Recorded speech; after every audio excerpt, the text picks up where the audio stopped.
짧게 기도하고 이 시간 말씀 시작하도록 하겠습니다. 주님 감사합니다. 이 시간 우리에게 찬양을 허락하여 주시고 또 우리 입술을 열어서 주님을 찬양하고 또 주님을 높일 수 있는 모든 시간과 또 우리의 마음 또 우리의 모든 시간을 장소를 허락하여 주신 주님께 감사드립니다. 오로지 주님만 높임 받으시고 또 오로지 주님만 찬양 받으시는 이 시간 온전한 자리가 되게 하여 주시옵소서. 감사드리며 예수님의 이름으로 기도드렸습니다. 아멘. 할렐루야. 이 시간 나오신 모든 여러분들 또 우리 모든 친구들 환영하고 또 축복합니다. 이 시간 짧은 말씀을 통해서 우리가 찬양할 이유 또 찬양에 대한 이유를 근거를 한번 성경 가운데 찾아보도록 하는 시간이 되었으면 좋겠습니다. 여러분 혹시 예배는 무엇이라고 생각하시나요? 어떤 사람이 혹은 이민수 목사님께서 갑자기 여러분의 예배란 무엇인가 라고 이렇게 물어봤을 때 여러분 어떻게 대답하시겠어요? 한 5초 드릴 테니까 각자의 대답을 한번 생각해 볼까요? 예배란 무엇인가요? 라고 물어보면 어떻게 대답하시겠어요? 하나님을 만나는 시간이라고 대답하실 수 있는 분도 계시고 혹은 예배는 말씀을 듣는 시간이라고 대답하시는 분도 계시고 아마 각자의 삶 가운데 예배의 모습 또 예배에 대한 해석이 조금씩 다를 수 있을 것 같습니다. 그런데 그 여러 가지를 다 종합해서 예배를 5글자로 요약하면 예배는 계시와 반응이라고 할 수 있을 것 같습니다. 즉 하나님께서 말씀을 통해서 또한 말씀뿐만 아니라 여러 가지 예배 안에 있는 요소를 통해서 하나님께서는 우리에게 말씀을 전달하십니다. 하나님의 메시지를 전달하십니다. 그렇게 계시를 하실 때 우리가 예배 안에 참여하는 우리가 반응하며 나아가는 것이 예배인 것이죠. 그래서 특별히 우리가 할 수 있는 반응이 여러 가지가 있을 텐데 기도가 있을 것이고 또한 그 가운데 우리가 지금 현재 준비하고 있는 또 준비해온 찬양이 대표적으로 있을 것입니다. 그래서 우리의 예배 가운데 찬양의 순서가 여러 가지가 있죠. 그 찬양들을 통해서 우리가 말씀 그냥 전후에 배치하는 것이 아니라 찬양들을 통해서 우리가 반응하면서 하나님께 나아가는 시간인 것입니다. 찬양에는 그러한 의미가 담겨 있습니다. 그래서 찬양은 그저 우리가 가사를 읊조리는 것 이상으로 그 안에 우리의 삶이 담겨 있기도 하고 그 안에 깊은 의미가 담겨 있을 때가 많이 있습니다. 혹시 송명희 시인을 알고 계신 분들 계실까요? 이름은 한번 들어보셨을 것 같은데 송명희 시인은 태어날 때부터 중증 뇌성마비 환자였습니다. 하지만 태어나면서가 아니라 태어날 때 의사가 잘못 뇌를 건드려서 의사의 부주의로 손해를 다치게 되었습니다. 그래서 태어난 아기는 제대로 울지도 못했었고 몸을 가누지도 못하고 그리고 머리는 제대로 아물지 않아서 되게 물렁한 머리 상태였다라고 했습니다. 심지어 이 집안이 너무나도 가난해서 아이에게 베풀어 줄 수 있는 것이 없었고 또 아버지 또한 너무나도 가난한 상황에서 제대로 가족을 돌보지 못했습니다. 어머니 또한 몸이 약해서 아이에게 송명희 시인에게 어릴 때 송명희 씨에게 제대로 먹이지 못했었던 나날을 보냈습니다. 그래서 이분이 고백했던 것 가운데 이렇게 고백한 것이 있습니다. 나는 어머니가 미웠고 하나님이 원망스러웠다. 나를 이렇게 만들어 놓고 나타나지도 않고 뭔가 해주지도 않는 아무것도 나에게 하는 것이 없는 하나님도 원망스러웠다. 그리고 불신하고 반항했다. 한없이 외로웠고 가슴이 답답해서 터질 것만 같았다. 내게 남은 것은 무조건 원망밖에 없었다. 그런데 이 송명희 씨가 16살 중고등부 친구들 가운데 16이면 고1 혹시 고1 친구들이 오늘 고1이 너무 바빠가지고 못 하는데 그때 예배당에 나가서 울면서 기도했었던 시간이 있었다고 합니다. 그때 하나님을 매일같이 울며 붙잡고 나아갔을 때 기도하던 중 밤에 환상을 보게 된 것입니다. 하나님을 믿으라. 내가 하나님을 믿지 아니하면 죽으리라. 이러한 글씨가 한글도 아니고 영어도 아닌 알아볼 수 없는 언어. 하지만 송명희 씨는 그때 직감적으로 알아볼 수 있었다고 합니다. 이렇게 쓰여 있다는 것을요. 그래서 하나님께 메시지를 받고 환상을 보고 그때부터 하나님을 믿게 된 것입니다. 또 부흥회에 참석했다가 자신이 죄인임을 깨닫고 그 16살이라는 어린 나이에 하나님께 헌신하기로 또 약속했었던 것입니다. 혹시 이분이 누군지 다들 짐작이 되시나요? 이분이 누군지 모르더라도 찬양은 다 알고 계실 것 같습니다. 나 가진 재물 없으나, 나 남이 가진 지식 없으나, 나 남에게 있는 건강 있지 아니나, 나 남이 없는 것 있으니, 나 남이 못 본 것을 보았고, 나 남이 듣지 못한 음성 들었고, 나 남이 받지 못한 사랑 받았고, 나 남이 모르는 것 깨달았네. 아마 이 찬양은 다들 알고 계실 것 같습니다. 그런데 혹시 비하인드 스토리를 다 알고 계셨나요? 사실 이 송명희 시인분의 삶의 스토리를 알게 되고 다시 이 찬양을 부르게 되면 더욱더 깊은 감동과 은혜가 우리에게 있게 됩니다. 나도 과연 이 송명희 시인과 같이 정말 내게 아무것도 없는 상황에서, 정말 내게 아무것도 주어지지 않고 내 삶이 절망 밑바닥 끝까지 갔던 그 상황에서도 나도 이렇게 고백할 수 있을까? 이런 도전이 우리에게 밀려오면서 이 찬양을 부르는 게 그저 가벼운 마음으로 부를 수가 없구나라는 것을 깨닫게 된다는 것입니다. 또 하나의 찬송가도 있습니다. 스패포드라는 사람의 이야기인데요. 1870년대경에 미국 시카고에서 대화재가 있었습니다. 그래서 이 스패포드라는 사람은 그때 자신이 운영하던 모든 사업이 불에 타서 날아갔고, 그래서 이제 미국을 떠나서 원래 영국으로 돌아가려고 했습니다. 그런데 자기는 좀 뒷정리를 해야 돼서 가족을 먼저 배에 태워서 보내게 됩니다. 그런데 이 배가 출발하고 얼마 안 됐을 때 풍랑을 만나서 태풍으로 인해 배가 다 뒤집어지고 아무도 살아남지 못했다라는 것을 전해 들었습니다. 이 배에는 자신의 아내뿐만 아니라 세 딸도 같이 타고 있었습니다. 태풍을 통해서 모든 가족을 잃게 된 것이죠. 그 전에 있어서는 자신의 모든 사업을 화재 때문에 날려버리게 된 것이고요. 사실 이 상황에 여러분이 처하게 된다면 여러분은 어떠한 고백이 나올 것 같습니까? 결코 좋은 고백이 나올 것 같지 않습니다. 저도 만약에 이런 상황에 처해지게 된다면 내가 과연 그때에도 하나님을 선하신 분이라고 찬양할 수 있을까? 라는 생각이 들게 됩니다. 그런데 혹시 이분이 쓰신 찬양이 어떤 건지 아십니까? 너무나도 유명한 찬양입니다. 내 평생에 가는 길 순탄하여 늘 잔잔한 강 같은지, 큰 풍파로 무섭고 어렵든지 나의 영혼 늘 편하다. 내 영혼 평안해, 내 영혼 평안해. 여러분, 가족이 모두 죽고 내 사업이 모두 불타버린 이 상황에서 여러분 내 영혼 평안해라고 고백할 수 있으시겠습니까? 믿음의 선진들이 했던 고백들이 바로 이러한 고백들입니다. 찬양의 가사를 통해서 하나님을 만나고 또 내가 만났던 하나님을 찬양의 가사로 고백합니다. 그러한 고백들을 우리가 가사로 읊조릴 때 또 할 때는 사실 멜로디만 혹은 여러 악기들을 통해서 리듬만 그런 것들을 표현하는 것이 아니라 찬양의 가사를 통해서 하나님을 만나고 제가 처음에 말씀드렸던 하나님께 대한 반응으로까지 나아가게 돼야 하는 것입니다. 그래서 성경에 보면 하나님을 찬양하는 것에 대한 한 7가지 정도의 표현이 나와 있습니다. 첫 번째는 여러 가지 다 소개를 시켜드리면 기억 못하실 것 같아서 대표적인 것만 알려드리겠습니다.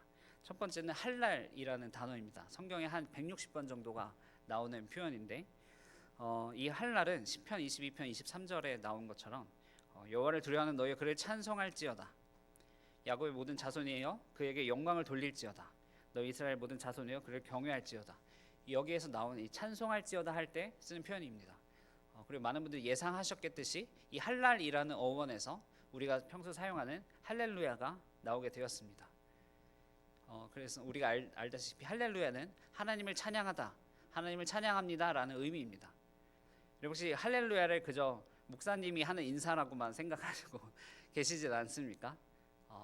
목사님이 만나기만 하면 할렐루야, 아니면 혹은 또 전화하면 여러분 혹시 목사님에게 전화했을 때 목사님이 처음 말씀하시는 게 뭐죠? 할렐루야 하면서 전화를 받으시죠.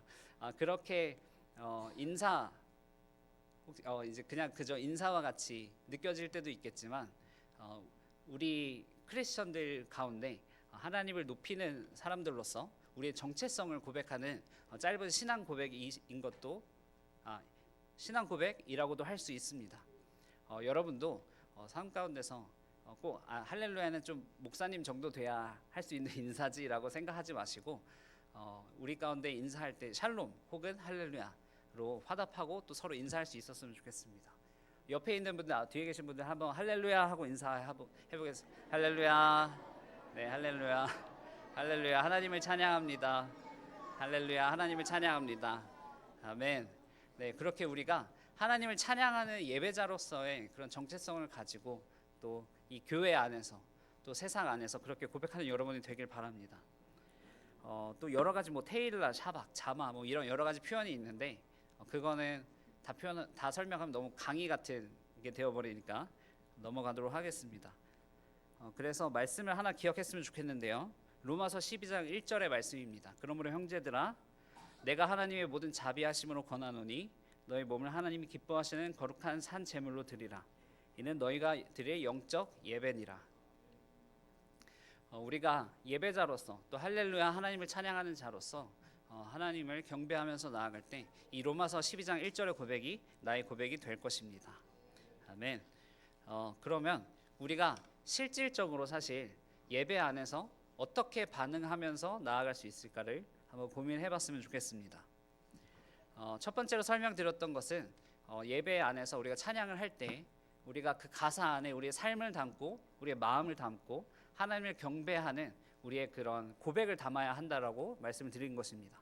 그럼 두 번째로는 우리가 실질적으로 찬양을 하면서 어떻게 하나님께 또 어떤 모습으로 나가면 좋을까 그렇게 고민해보는 시간입니다. 여러 가지 표현이 있을 텐데요. 성경에 그런데 나온 훌륭한 말씀 가이드가 있습니다. 첫 번째는 음성이고요. 두 번째는 손이고 세 번째는 몸의 표현입니다.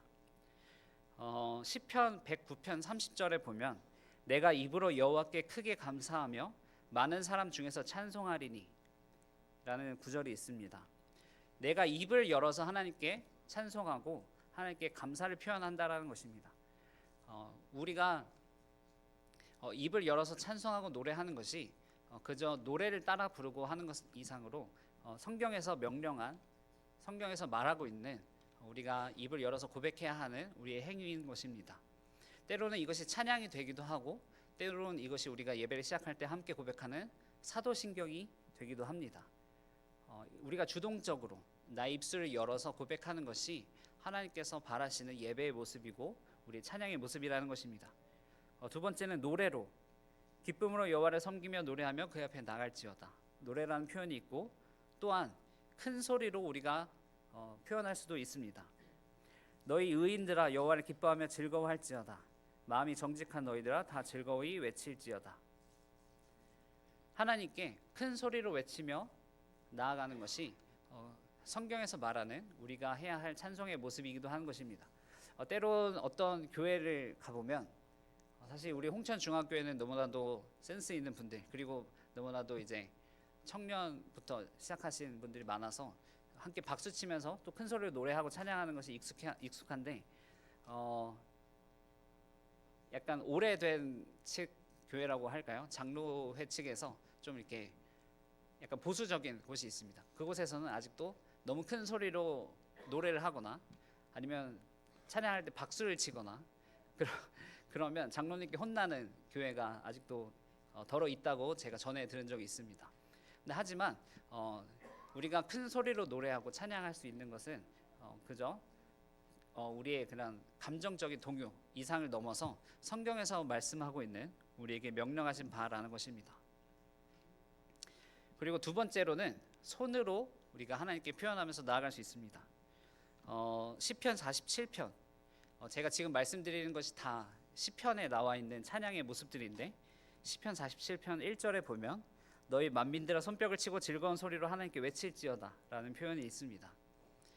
우리가 박수를 치면서 나아가는 것 그리고 박수를 치는 것이 성경에서도 명령한 우리의 찬양의 모습인 것입니다.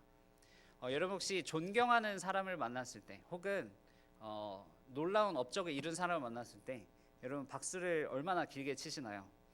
제가 중고등부 때 설교 때도 한번 이야기한 적이 있는데 여러분 혹시 예를 들면 김연아 선수가 뭐 스케이트를 나갔었을 때 혹시 연지곤지를 찍었던 그 사건을 여러분 보신 적 있으신가요? 네, 그 김연아 선수가 1등을 하고 2등이 일본 선수, 3등이 일본 선수여서 이제 시상식 때 가운데 태극기가 올라가고 양옆에 낮은 곳에 일본 기가 올라갔었던 모습이 있었습니다. 그것을 영상으로도 저도 이제 그때는 실제로 접하지 못했고 영상으로도 나중에 접했는데 정말 큰 감동이 밀려오더라고요. 만약에 그 자리에 한국인이 있었다면, 내가 그 자리에 있었다면 과연 여러분이 그 자리에 있었다면 박수를 몇 초 정도 치실 건가요? 5초? 50번? 50번이면 되겠어요. 150번. 배포가 크네요. 아마 애국가가 마칠 때까지 혹은 마치더라도 그 감동의 여운으로 계속해서 치게 되지 않을까 싶습니다. 우리에게 감동이 있다면 우리는 그 감동되는 만큼 박수를 치게 되고 우리 환호를 하게 됩니다. 어떠한 분이 예를 든 적이 있었는데 우리가 예배 안에서 하나님께 영광 찬양의 박수 올려드립니다 하면 보통 이제 어떻게 치나요? 이렇게 치고 네, 이 정도 칩니다. 영광의 박수를 올려드리는데 한 2, 3초 정도 치는 것 같습니다.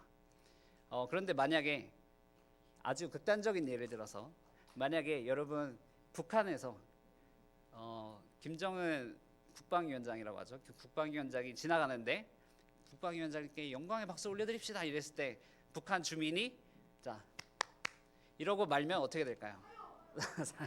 네, 사형 당할 수도 충분히 있을 것 같습니다. 네, 들은 바에 의하면 근데 그렇게 박수를 치는 게 억지로 치는 게 아니라 진정 마음에 감동이 와서 막 김정은 동지께서 막 이렇게 엄청 그 감동이 와서 친다라고 하더라고요. 여러분 우리가 하나님께 박수를 올릴 때 영광의 박수를 짧게 칠 수가 있겠습니까? 우리가 이제 비록 예배 시간 여건 환경상 박수를 너무 오래 치고 5분 10분 치면은 목사님의 설교가 그만큼 줄어들기 때문에 그렇게 할 수 없지만 우리가 하나님께 박수를 드릴 때에도 그만큼 박수에 감동과 영광의 마음을 담아서 쳐야 한다는 것입니다. 그래서 우리가 찬양할 때에도 찬양이 끝났다고 해서 그냥 의례적으로 치는 박수가 아니라 우리가 진심으로 우리의 손을 높여서 하나님께 박수를 올려드렸으면 좋겠습니다. 지금 한번 연습해 볼까요? 네, 우리가 약간 진심의 마음을 담아서 감동의 마음을 담아서 하나님께 영광의 박수 한번 이 시간 올려드렸으면 좋겠습니다. 아멘. 주님 영광 받으시옵소서. 다시 한번 더 크게 함께 박수 올려드립니다. 아멘. 네, 우리가 찬양할 때 또 우리의 마음에 감동이 있을 때 이렇게 박수로서 하나님께 크게 영광 돌렸으면 좋겠습니다. 저는 개인적으로 하나님께 박수를 칠 때 항상 뭔가 그래도 이 일반 박수와 구별하기 위해서 좀 머리 위로 항상 손을 올려서 그렇게 표현을 하는 것 같습니다. 하나님께 올리는 박수를. 네, 이와 연결되는데 또 두 번째로는 손을 들고 표현을 하는 것을 성경에서 말합니다. 시편 134편 2절에 보면 성소를 향하여 너희 손을 들고 여호와를 송축하라라는 표현이 있습니다. 또한 시편 63편 3절 4절에 주의 이름으로 인하여 내 손을 들리이라라는 표현이 있습니다. 우리가 찬양 인도자가 찬양을 하면서 가끔 이제 우리 함께 오른손을 들고 찬양합시다 혹은 두 손을 들고 찬양합시다라는 표현을 합니다. 그것은 그저 막 교회 안에서의 습관 혹은 그저 우리의 그냥 감동의 표현대로 하는 것 이상으로 성경에서 말하고 있는 우리의 감동의 모습, 자세이라고 할 수 있습니다. 그래서 여러분 혹시 마음에 감동이 올 때 두 손을 들어서 하나님을 찬양하는 것을 주저하지 마십시오. 찬양할 때뿐만 아니라 또 앞에서 이따가 유치부부터 해서 중고등부 또 여러 부서에서 찬양할 텐데 그때에도 여러분 마음에 감동이 오실 때 박수를 치거나 혹은 두 손을 드는 것을 주저하지 않으시기 바랍니다. 왜냐하면 성경에서 말하고 있고 성경에서 우리에게 명령한 찬양의 모습이기 때문입니다. 세 번째로는 악기 연주가 또 있습니다. 중고등부에서도 요즘 이제 열심히 친구들이 악기 치면서 또 저기 앉아있는 지영이도 열심히 어제 저랑 1시간 넘게 특훈을 했는데 악기를 통해서도 우리가 아름다운 소리로 하나님께 찬양 올려드릴 수 있습니다. 시편 150편 오늘 읽었듯이 나팔 소리로 찬양하며 비파와 수금으로 찬양할지어다. 소고치며 춤추며 찬양하며 현악과 퉁소로 찬양할지어다. 이런 여러 표현이 있습니다. 그때 당시에는 물론 드럼이나 뭐 이런 게 없었을 테지만 악기로 표현하는 것에 있어서 우리가 제한을 둘 수 없다라는 것입니다. 여러분 악기를 하실 수 있다면 악기로 하셔도 좋고, 또 악기가 어려우시다면 박수를 통해서, 또 혹은 리듬이 있는 박수를 통해서 언제든지 표현할 수 있을 것 같습니다. 마지막 찬양의 모습은 바로 몸입니다. 몸에 대한 표현도 세 가지가 있는데요. 이 세 가지를 설명드리고 마치도록 하겠습니다. 몸에 대한 찬양의 표현으로는 첫 번째로는 무릎 꿇고가 있습니다. 시편 95편 6절에 오라 우리가 굽혀 경배하며 우리를 지으신 여호와 앞에 무릎을 꿇자. 무릎을 꿇는다는 것은 항복을 의미하기도 하고 내가 겸손함을 보여드리는 표현이 되기도 합니다. 그래서 우리가 사실 여기에서 의자에 앉아 있을 때 무릎을 꿇고 나아가기는 어렵겠지만 우리가 찬양할 때 마음의 감동이 올 때 얼마든지 이렇게 복도 쪽으로 나오셔서 무릎을 꿇고 경배할 수 있는 것입니다. 혹은 일어서서 찬양하는 것도 성경에 나온 찬양의 표현 방법입니다. 또한 춤추며 찬양하는 것도 성경에 나온 방법입니다. 그런데 재미있는 것은 무릎을 꿇고라는 표현은 시편에 한 번이 나옵니다. 그리고 일어서서라는 표현은 시편에 두 번이 나옵니다. 그런데 춤을 추며 찬양한다는 표현은 시편에 세 번이나 나옵니다. 이 의미는 무엇일까요? 춤추며 표현하고 또 춤추며 찬양하는 것이 우리가 할 수 있는 최고의 고백이고 또 하나님께서 기뻐 받으시는 최고의 찬양이라는 것입니다. 사실 이 말씀을 준비하면서 춤추며라는 부분을 준비할 때 저희 교회 대표적인 춤꾼 댄서 장혜숙 권사님이 생각이 났었는데요. 항상 저희 행사 있을 때 이제 아름다운 찬무로 표현을 해주시고 찬양을 올려드리는 모습이 너무나도 아름다웠던 것 같습니다. 그럴 때 우리가 크게 박수치며 또 그 찬양을 받으시는 하나님께 박수로 또 손을 들며 영광을 돌릴 때 하나님께서 우리 예배를 기뻐 받으실 것입니다. 네, 말씀을 정리합니다. 예배자는 마음과 음성과 손과 또 온 몸으로 찬양하며 하나님께 반응하며 나아가는 것입니다. 그렇기 때문에 예배는 하나님과 이런 방법을 통해서 가장 친밀한 교제를 할 수 있는 그런 교제의 시간인 것입니다. 그래서 우리가 찬양으로 옷 입고 또 말씀으로 옷 입고 하나님께 나아가서 하나님과 온전한 또 긴밀한 교제를 누리시는 우리 모두가 되기를 소망합니다. 기도하겠습니다. 하나님 감사합니다. 이 시간 우리에게 찬양을 허락하시고 또 우리에게 말씀을 허락하셔서 또 말씀 가운데 우리가 많은 표현을 통해서 하나님께 반응하며 나아갈 수 있도록 허락해 주시니 감사합니다. 때로는 우리가 입을 열어서 표현하고 때로는 우리가 박수를 치면서 하나님께 표현하고 또 때로는 손을 들며 때로는 무릎을 꿇기도 하고 때로는 몸으로 춤을 추며 하나님께 표현하며 나아갑니다. 주님, 그것은 그저 우리의 감정 때문에 하는 것이 아니고 또 그저 이 시간 단순히 신나서 하는 것이 아니라 하나님께서 그것을 기뻐 받으신다라고 하시기에 또 성경에서 표현하셨기에 또 우리가 말씀에 근거하면서 그렇게 표현하고 나아가고 또한 다른 사람이 그렇게 할 때 그것을 정죄하는 것이 아니라 오히려 더 격려하고 또 고무하면서 그렇게 하나님께 나아갈 수 있는 귀하고 또 온전한 하나 된 공동체가 되게 하여 주시옵소서.